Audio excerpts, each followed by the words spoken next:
Hello everyone, Norma Woodcock speaking to you from Perth in Western Australia. I'd like to speak into the 24th Sunday in Ordinary Time, Year B, and the theme, The Cross Heals.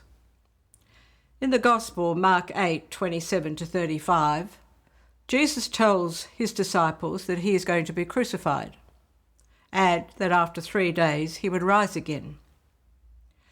Peter started to remonstrate with him. Peter did not want Jesus to go to the cross and to die. The cross comes to all of us, and the cross does heal us. It does open us up at a very deep level, and I like to say it cuts off the parts of us gradually that are not real, that are false, and that carry on, and that's not who we really are deep down inside. There's a lovely story I'd like to read to you that illustrates this. G.K. Chesterton has a story about a popular philanthropist. The main reason for his popularity was his unfailing good humour. No one bothered to ask how he managed to be always happy. They assumed he was born an optimist. But then one day he was found dead in mysterious circumstances. Foul play was immediately suspected. However, the case completely baffled the police.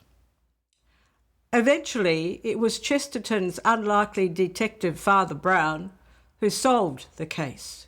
His verdict? The man committed suicide. At first, the people refused to believe Father Brown's verdict. They couldn't imagine how such a happy man could commit suicide. But then it emerged that there was a serious side to the funny man. The man who made others laugh was in fact a deeply depressed man. But he could never tell anyone how he really felt. The man had 2 lives, one open, seen and known by all, the other secret and known only to himself. In public, he was the man who smiled at everyone, but in private, he was wounded and desperate. He felt he had to live up to people's expectations in return for their attention and esteem. He was never able to be himself. Finally, he realised that his whole life was based on a lie.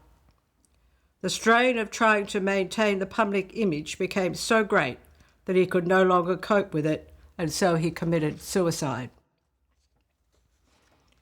I know in my work with people that there are so many people that are hurting, and the stories that remain hidden deep within them, and so many people put on a mask to cover up what's going on inside.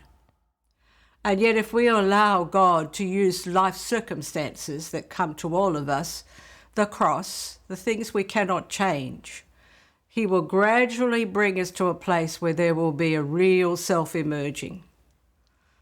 A self that is full of problems and solutions, struggles and successes and victories.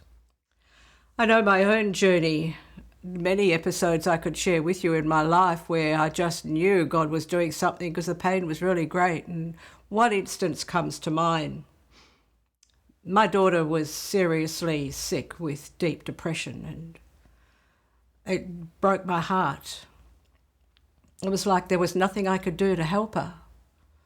She was in a psychiatric clinic for 2 months, and then she had another month with me, and I can't tell you how much I hurt. But can I tell you that through the pain of the cross of that, I do believe that the real me emerged a little more. The me that stripped away some of the pretenses and some of the cover-up. And it opened me to a deeper level of God's love flowing into me and out of me. So I guess I want to say to you today, be real, be honest with yourself and perhaps a significant other, if that's what you feel you need. And gradually let God allow into your life what you need as what I needed to make life more real for me and for the many people that I work with. God bless you, and I will pray for you this week as you allow the cross to minister to you because it does heal. God bless you, and thank you for listening.